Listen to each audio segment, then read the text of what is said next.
a iniciar, por favor, esta clase del día de hoy. Y en este sentido, por favor, vayamos viendo que ya nos toca ver este tema referido a las garantías precisamente referidas en el marco de nuestro ordenamiento y precisamente a las, en este caso, garantías de nuestro ordenamiento, pues, jurídico, habíamos dicho, civil, ¿no?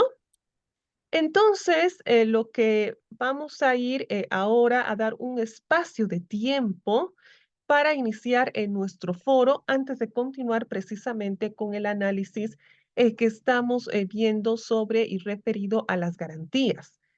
Por favor, quisiera que vayan levantando la mano quienes van a participar en el foro el día de hoy y que por favor nos vaya dando una contextualización del caso que usted ha leído, de la sentencia que usted ha leído y que nos explique cuál es la perspectiva que usted tiene de la misma, si está de acuerdo a cómo en este caso el Tribunal Supremo de Justicia ha emitido este auto supremo, si está de acuerdo con esta visión que presenta precisamente el Tribunal Constitucional Boliviano en relación a lo que va a ser, pues, el bloque de constitucionalidad y las sentencias de la Corte Interamericana de Derechos Humanos.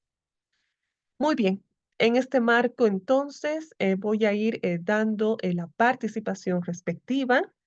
Lo vamos a hacer en torno a unos 30 minutos, tal vez, pero desearía, por favor, que todos ustedes puedan participar porque ya les había indicado que la próxima sesión, en todo caso, pues la vamos a llevar de corrido el próximo sábado de 13 horas a 17 horas y ello justamente por un permiso que yo he solicitado a la coordinación. Entonces, aprovechemos este tiempo para poder participar precisamente y sobre todo aquellos compañeros que no lo han podido hacer. Iré dando la palabra, entonces, apertura en este momento y voy a ir dando la palabra a su colega doctora Hernández. Adelante. Muy buenas noches, doctora, y a todos mis compañeros. Bueno, aclarando esto que mejor, doctora, mi persona va a desarrollar en el caso del Auto Supremo 561 quebrado 2023. Ante ello, doctora, se debe señalar previamente que cuál es el instituto de la nulidad, ¿no? Toda vez que este Auto Supremo habla en relación a este instituto de la nulidad de una escritura pública, ¿no? Siendo que la nulidad implica que es una carencia de validez desde su origen.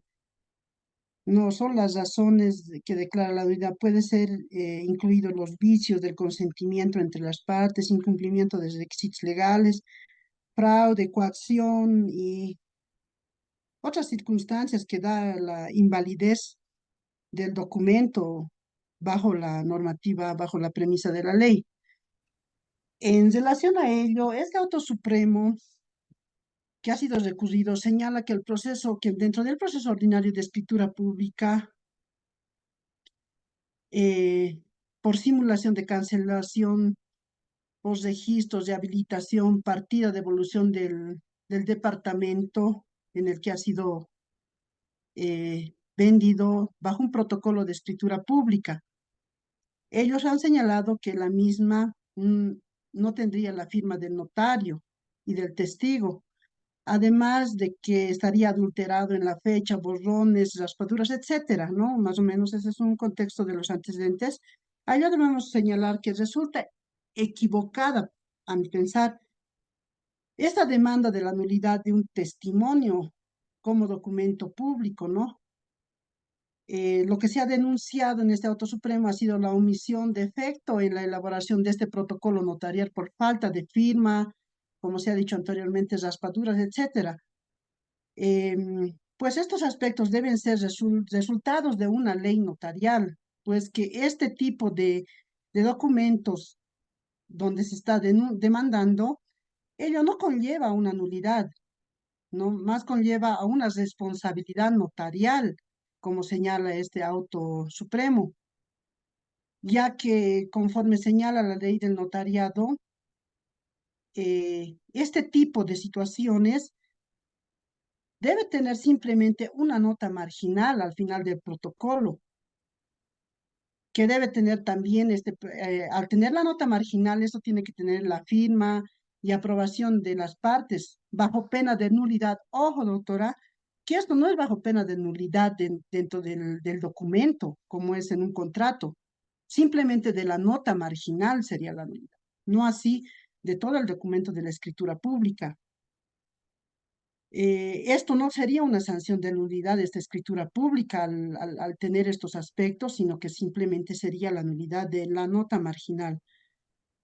Bien, ante ello, la autoridad jurisdiccional en este auto supremo ha señalado que la nulidad por inexistencia de voluntad, es decir, doctora, que en este documento sí ha existido la voluntad de las partes, ¿no? Entonces, no por ello no se podría señalar que existe una nulidad, ya que la nulidad, conforme señala nuestro adjetivo del Código Civil, establece ciertas causales de la nulidad, conforme el artículo 549, ¿no? Entonces, existe ciertos requisitos para que haya la nulidad, y entre ellos no está la escritura pública.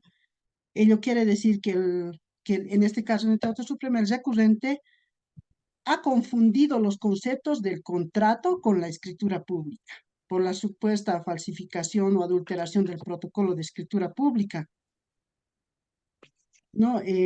Asimismo, la ley del notarial que señala que estos casos simplemente son defectos de forma de un documento público por falta de firma del notario, de testigos, como puede haber estos borrones en la escritura pública. Ello no constituye una causal de nulidad de este documento, o sea, que está queriendo una mala interpretación, como si fuera una nulidad de contrato. Por lo que la ley del notariado, al contrario, por falta de establecer, solamente declara una responsabilidad al notario y no sería una nulidad. Es decir, eh, la demanda habría sido mal interpuesta por la parte. Eso en un punto, doctor. En otro punto también de este mismo auto supremo, eh, el recurrente habría interpuesto una apelación en el efecto diferido, ¿no? Y ante esta apelación del efecto diferido, toda vez que cuando se hacen las apelaciones del efecto diferido, doctor, esto no suspende la ejecutoria de la sentencia o el proceso, no suspende en sí en su tramitación. Vale decir que el recurrente ha interpuesto un recurso de casación a una determinación de una apelación en el efecto diferido. No, ello tampoco está bien interpuesto este recurso de casación. No procede contra estos autos de vista de confirmación de un auto que fue concedido en el efecto diferido, bajo la óptica de que esa resolución no tiene carácter definitivo, conforme establece el artículo 211 del Código de Procedimiento Civil. Eh, Asimismo, doctora, además el recurso de casación constituye por su naturaleza una impugnación de carácter extraordinario y solamente procede en aspectos estrictamente determinados por ley o en procesos ordinarios que son sentencias definitivas. En este caso no es una sentencia definitiva, ¿no? Entonces el recurrente evidentemente ha interpuesto mal este recurso de casación que no debería de ser ante la apelación en el efecto diferido, doctora. Bueno, a mi parecer, doctora, la determinación que ha tomado en este auto supremo la autoridad jurisdiccional, evidentemente yo creo que es la más correcta, toda vez que el recurrente ha manifestado o ha confundido estos conceptos de la nulidad de escritura pública que no está determinado en la ley del procedimiento civil, que no está dentro de estos requisitos, que simplemente este artículo señala las causales de nulidad de contratos que están los requisitos bien establecidos en él. y no de una escritura pública, doctora. Y asimismo el recurso de casación tampoco debería de ser interpuesta, toda vez que la apelación era en el efecto diferido. Por lo tanto, doctora, sí, mi persona estaría de acuerdo con la determinación de este auto supremo en lo que ha fallado, infundada a la recurrencia que ha interpuesto el accionante, doctora. Muchas gracias. Esa sería mi participación, doctora, en el, en el foro. Gracias, Muy doctora. bien, doctora Hernández, muy bien, excelente, anotada su participación. Yo creo que quiero rescatar lo que usted señala, ¿no? Que no era necesario ya que siga pues impugnando en esta vía, ¿no? Ante el Tribunal Supremo de Justicia. Sin embargo, el abogado lo continúa y continúa haciéndolo. Ahora yo quisiera que me responda la doctora Hernández, eh, ¿por qué cree usted que el abogado ha tomado la vía civil? ¿Y por qué cree que usted, el abogado, no ha tomado o no, o ha hecho o ha interpuesto una demanda que no debe interponer? Porque usted dice que no debía interponer. ¿Qué vía le correspondía entonces a este caso? Doctora, en relación, sí, el abogado ha tomado ha interpuesto una mala demanda, primeramente porque quería anular ese documento y recuperar la propiedad, debería haber interpuesto primeramente tal vez un proceso administrativo en contra del notario, ¿no? Por estas firmas, que no tenía la nota marginal correspondiente, en donde debería de sancionársele al notario por esa situación, pero en la vía administrativa. O en su caso, en la vía penal, doctora, por la adulteración del documento que ha hecho, por los borrones y, bueno, él señala que ha modificado el departamento que debería de ser, si no me equivoco, en el departamento 2 por el 3, debería de interponer en la vía penal el tipo penal que correspondía y el proceso administrativo que le correspondía al notario, pero ha optado por la vía de la nulidad, por la vía civil, a fin de anular ese documento y que no se dé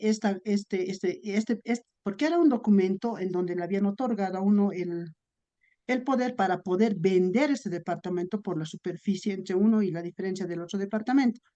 En todo caso, ha querido anular esta venta de este departamento, o sea, han querido evadir el consentimiento, así se podría decir, doctora, de este documento. Entonces, ha querido recurrir simplemente a una nulidad y no asumir la responsabilidad de la sanción penal que se tendría que dar al notario en la vía administrativa. Han querido anular y recuperar esta propiedad los demandantes, doctora. Muy bien, muchas gracias. A ver, ahí vemos dos propuestas, ¿no? Dos estrategias jurídicas que nos señala su compañera para hacer frente a este caso, ¿no? Un caso que, como usted bien explicaba, se trata pues de, en todo caso, un documento adulterado, ¿no? En el marco de un poder donde precisamente la persona que recibe el poder hace actos de disposición del inmueble sin el consentimiento del propietario, ¿no? Y llegada la hora, el propietario se da cuenta de esta situación y pues busca ayuda jurídica. Y como usted bien dice, creo que la vía no ha sido la más indicada, porque pasados los años vemos pues que el recurso ha sido completamente infundado. Ahora, la pregunta que yo le hago es la siguiente. ¿Usted cree que con el recurso infundado de casación podía en el plazo máximo de 6 meses interponerse una acción de amparo? Doctora Hernández, adelante. Eh, la norma es bien clara, doctora, en cuanto al procedimiento civil, que este recurso de, de casación no va al- a la apelación en el efecto diferido. No, es bien clara la normativa que señala en cuanto al artículo 255 del Código Procesal Civil. Entonces, al interponer un recurso de acción constitucional, perdón, doctora, al interponer una acción de recurso constitucional, No procedería, doctora, porque toda vez que existe todavía la vía, no ha agotado la vía de la subsidiariedad, toda vez que existe la interposición de otro tipo de hecho, otro tipo penal que tendría que haber interpuesto, ¿no? Porque la norma es clara ante este recurso de casación. No debería de haber interpuesto este recurso de casación, porque este proceso que ha sido en el efecto no ha suspendido la tramitación dentro del proceso. Este proceso continuaba, ¿no? Hasta la eventualidad de una apelación solamente en la sentencia, doctor. Entonces, a mi parecer, no corresponde tampoco la interposición de un recurso extraordinario, o perdón, de un recurso constitucional. No correspondería, doctora, porque este proceso todavía no ha concluido, ¿no? Ya, o sea, no se ha dictado todavía una sentencia en donde se ha definido estos aspectos, doctora. Entonces, no correspondería a la vía constitucional, doctor. Muy bien, muchísimas gracias. Ahí vemos entonces, ya está calificada su participación. Vemos entonces cómo, ¿no? Su compañera ha analizado precisamente este auto supremo y lo ha analizado obviamente desde una perspectiva completamente práctica, ¿no? Es decir, haciendo precisamente lo que es, haciendo praxis justamente de materia civil. Muchísimas gracias, doctora. Anotada su participación y voy a pedir por favor a los colegas que vayan ingresando y que van prendiendo sus micrófonos, que vayan apagando, ¿ya? Esta clase tiene que ser grabada y también puede ser escuchada de manera sincrónica. Así que aquellos micrófonos o aquellos micrófonos que están encendidos verdaderamente que nos perjudican porque no nos dejan justamente hacer una grabación adecuada. De tal manera que voy a recomendar, por favor, que tomen en cuenta este aspecto para que no haya mayor perjuicio y pueda correr la grabación. Ello, ya le decía, con la finalidad también de que pueda ser seguida de forma asincrónica. Así que dicho esto, agradezco de antemano su comprensión. Muchísimas gracias y la verdad es que me ha gustado mucho lo que es el análisis que ha efectuado la doctora en relación a este caso concreto y cómo justamente ha deslindado dos vías legales que podían haberse optado antes de ir a la vía civil. ¿No es así? Muy bien. Daré la palabra entonces a la doctora Centeno. Tiene la palabra.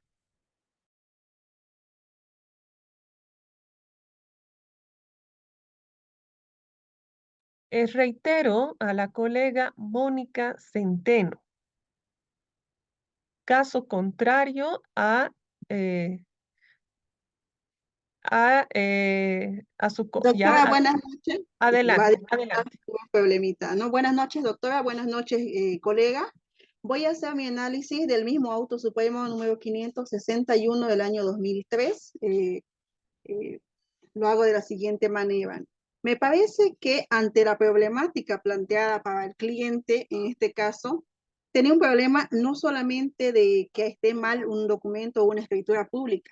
Yo veo que la mayor parte de las personas que han revisado la sentencia constitucional tal vez están viendo el problema de que los borrones o las correcciones hechas en la escritura pública, pero en realidad se trata del elemento fundamental que origina este tipo de acciones, que es el hecho de adulterar un número. No simplemente es algo nominal, sino es algo esencial y trascendental que cambia totalmente el curso de una acción o de una disposición de un bien.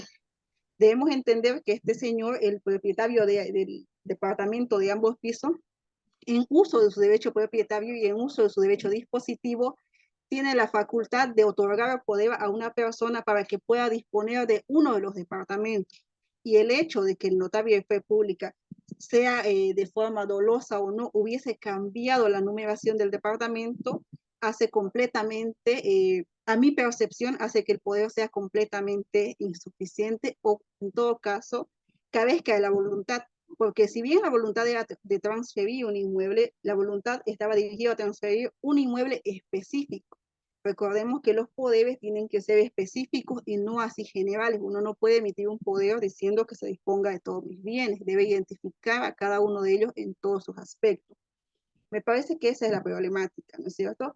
Ahora, la acción o la vía de acción ejecutada por el abogado quien tomó el caso me parece que ha sido equivocada. Me parece que en su percepción o en su interpretación y de acuerdo a la capacidad del abogado no ha desechado todas las vías alternas y se ha concentrado en la vía específica, que a mi percepción era la vía penal. De acuerdo a esta exposición de hechos, no corresponde pues la nulidad por simple borrones o tachaduras en una escritura pública porque no se está atacando el problema en sí, porque el problema en sí de la situación es que se ha dispuesto de un inmueble, eso se le ha privado a un dueño de un inmueble que él no dio la facultad o no dio el consentimiento para poder disponer de ese bien. Entonces, me parece que la vía alternativa que se debió ocupar es la vía penal, ¿no es cierto? Por el tema de la falsedad material, falsedad ideológica y el uso de instrumentos falsificados. Porque hay que tomar en cuenta dos puntos importantes que igual he visto que no lo han mencionado en el auto supremo. Solamente hace mención acerca de la escritura pública, pero no hace mención a la instructiva de poder, porque recordemos que para la emisión de una escritura pública sobre un poder se debe tomar en cuenta la escritura de poder, perdón, la instructiva de poder, ¿no es cierto? Y si este propietario está alegando que él dio un poder o dio su consentimiento para disponer de un bien en específico, es decir, su instructiva de poder debe estar dirigida al bien específico del cual él quería disponer a través de un apoderado. Ese documento, que es la instructiva de poder, no ha sido mencionado en ninguna parte dentro del auto supremo. Entonces podemos ver la contradicción tan grande en este tipo de documentos, en la instructiva de poder y en el instrumento público emitido por el notario. Hecho suficiente, que hubiese sido más que suficiente para probarse la falsedad del documento realizada por el notario, no sabemos si por su percepción sola o en complicidad del apoderado. Entonces me parece que la vía utilizada por este abogado no ha sido idónea, motivo por el cual el fracaso de su acción legal en defensa de su cliente. Esa sería mi participación, doctora. Me parece que estoy de acuerdo con la resolución del decreto supremo. Muy bien, doctora Centeno, es siempre muy oportuna la participación que usted tiene.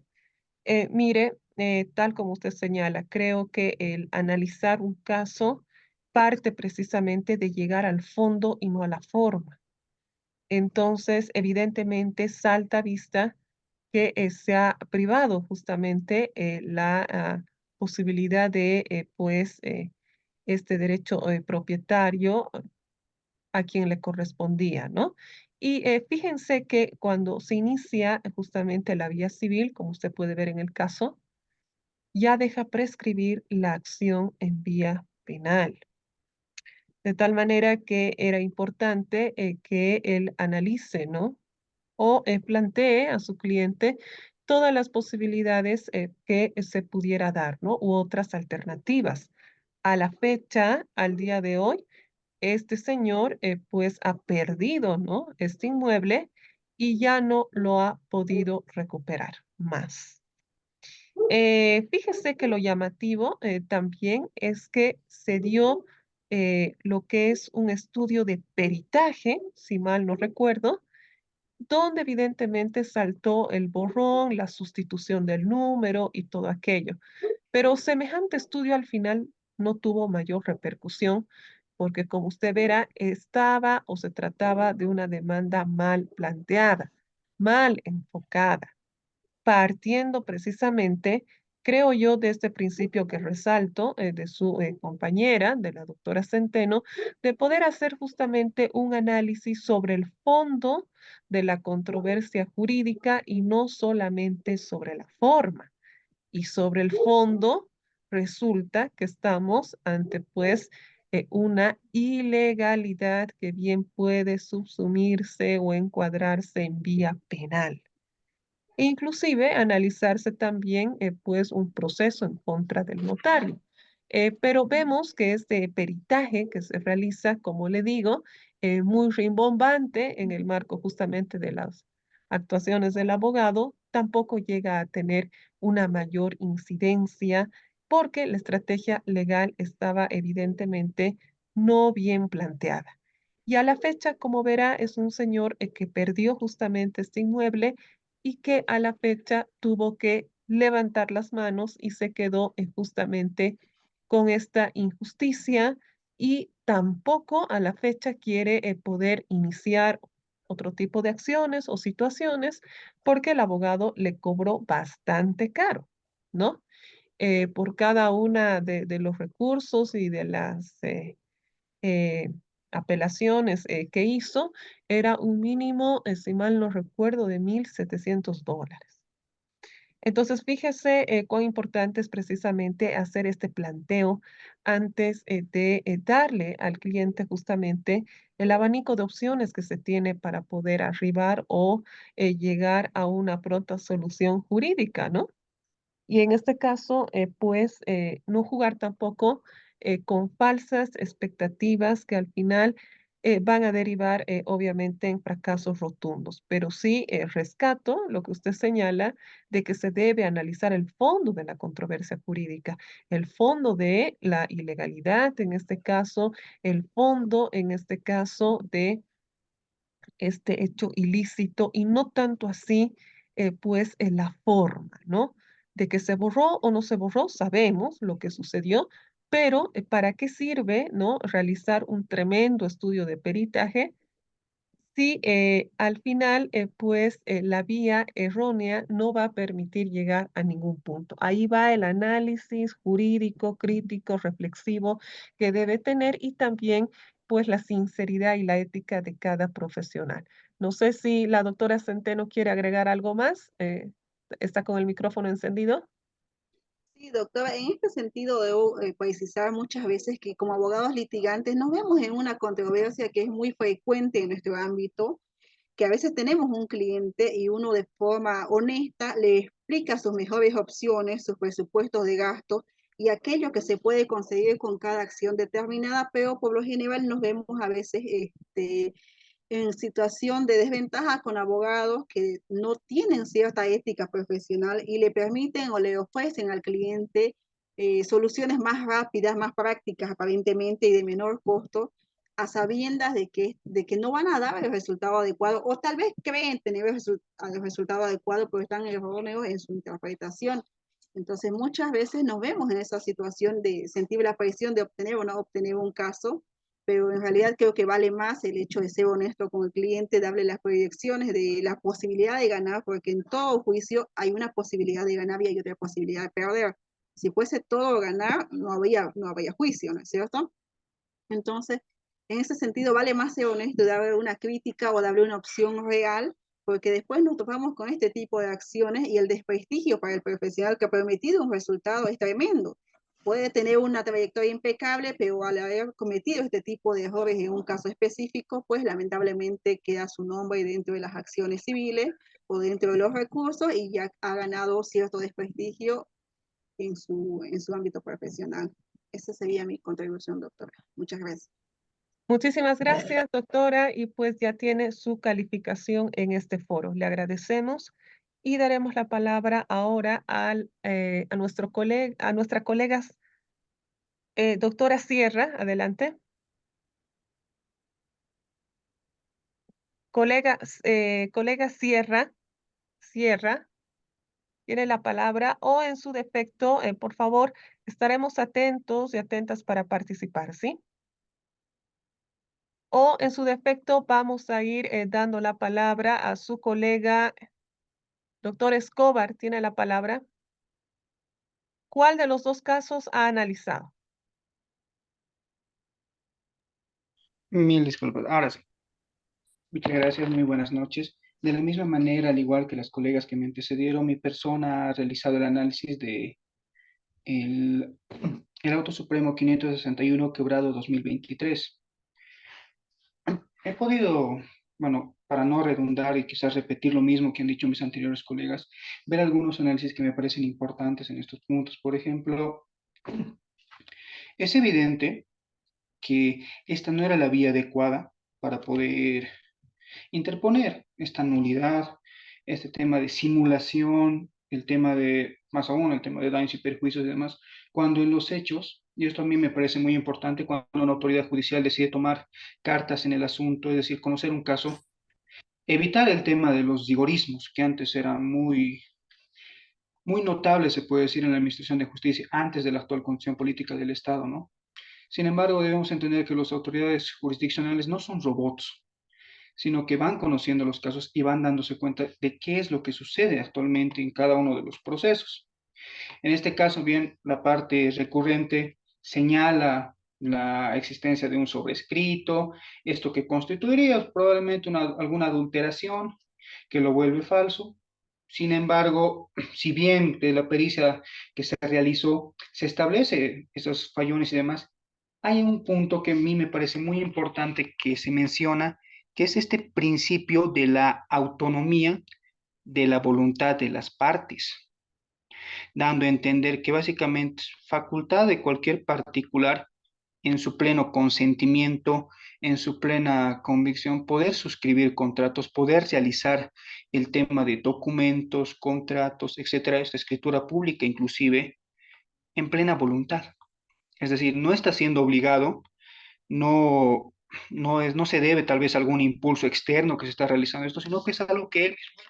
Si bien existen estos factores como ser las dalladuras sobre escrituras, esto no puede constituir en ninguna manera algún óbice para que esta escritura pública tenga validez. ¿Y cuál era el objetivo de esta escritura pública? Efectivamente, la transferencia de determinados bienes, o la facultad, mejor dicho, que se le otorgaba para poder realizar la transferencia de bienes, etcétera. Entonces, difícilmente ahora se puede venir a observar aspectos tan formalistas y pretender una nulidad cuando las partes en pleno consentimiento, conforme nuevamente repito, al principio de la autonomía de la voluntad que tienen las partes, han decidido suscribir justamente la escritura pública.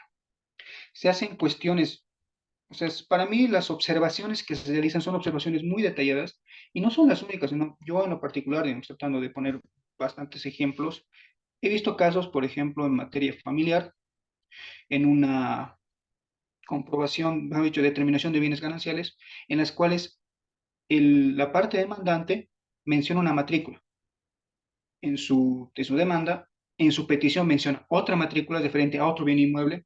Inclusive ha habido la exageración de que han interpuesto o han solicitado una medida de prohibición de innovar, es una matrícula que era totalmente diferente al objeto de la litis. Esto se ha venido tratando, inclusive el juez ha cometido el error de en audiencia señalar como un objeto de prueba que se demuestra que ese bien era ganancial, pero de una matrícula totalmente diferente. En la sentencia se hacen menciones a puntos totalmente diferentes, pero al final se puede entender, y justamente revisando todo el proceso podemos comprender cuál es la matrícula original, a qué proceso corresponde, cuál es la superficie, cuál es el terreno, etcétera. Entonces, estas cosas ayudan, como decía en un comienzo, que las autoridades judiciales no se construyen en robots para poder ser tan rigoristas, tan formalistas, decir, no, la matrícula está mal, por ende yo no puedo resolver este caso. No, esto se evidencia también en el auto supremo al ver cómo la autoridad, tanto de primera, segunda y tercera instancia, o sea, el Tribunal de Casación, revisa el proceso y entiende a qué tipo de bienes hace referencia a las nulidades que se están planteando. Ahora, también ese supuesto bosón, raspadura, sobrescrito, tampoco, conforme a la normativa, no se sanciona con nulidad el contrato tampoco de mandato que ha existido, ya que se puede entender que los demandantes han otorgado un poder suficiente para poder vender el departamento que estaba señalando. Eso se consta también del tema de los folios reales, etcétera. Entonces, es un poco para mí muy, por así decirlo, por parte del abogado, el pretender a todas maneras la nulidad de algo que él mismo ha consentido, es decir, que sus clientes han consentido. Y aquí viene, no sé, creo algo muy importante en el tema de los abogados es que creen que pueden agarrar cualquier caso y resolverlo. Y le dan muchas veces falsas ilusiones al cliente, siendo que no se conoce la forma en la cual se puede realmente resolver el caso, que al final es lo que debemos buscar los abogados, es una solución pacífica de cualquier conflicto donde quizás ambas partes salgan beneficiadas. Sin embargo, aquí podemos ver que trata a toda costa de modificar una resolución cuando en los hechos el abogado quizás ya se dio cuenta de que va a ser complicado el poder resolverlo. Yo el punto que destaco más de acá es siempre el principio de la autonomía de la voluntad de las partes.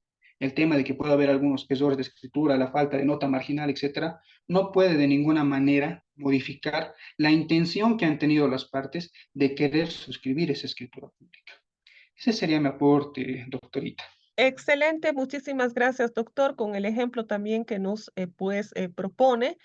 Creo que muy interesante, la perspectiva que usted nos plantea precisamente de este caso real que se ve, donde parece ser, como usted señala, igualmente, el abogado va a forzar una estrategia legal, aún sabiendo que la misma puede ser que no llegue a buen puerto, ¿no?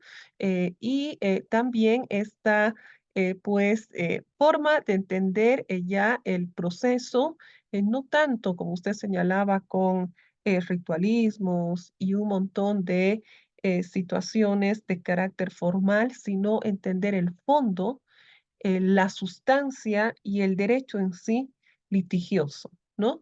Son puntos importantes que precisamente esta gama de principios y de valores que estábamos revisando aplicables al proceso civil es donde toman vida y donde también tanto autoridad jurisdiccional como el abogado litigante debe considerarlos.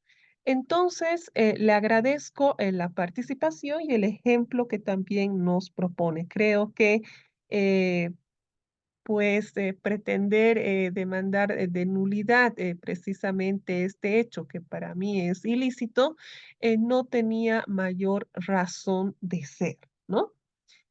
Dicho esto, entonces, muchísimas gracias por su participación. Ya la tengo anotada y veo muy poca afluencia de colegas. Lo que vamos a hacer es lo siguiente, vamos a entrar en un pequeño receso, por favor, en un pequeño break de unos 10 minutos y luego de ello vamos a volver a reencontrarnos pidiendo por favor un poquito, colegas, que vayamos participando. Levanten la mano, participen porque ya es una de las últimas oportunidades que tienen ya hasta la próxima sesión del próximo sábado. Usted podía leer la sentencia o podía leer el auto supremo. Así que voy a dar la palabra después del receso al colega doctor Freddy, luego a la doctora Gutiérrez, al doctor Moyo, al doctor Flores y al doctor Manuel Huanca, ¿ya? En ese orden. Entonces, por favor, vamos a reencontrarnos, les reitero, en 10 minutos a las 8:30. Puede salir, puede cortarse en este momento el enlace y puede usted a las 8:30 volver a hacer clic en el enlace, por favor, ¿ya? Entonces, dicho esto, vamos a ir ya en este momento.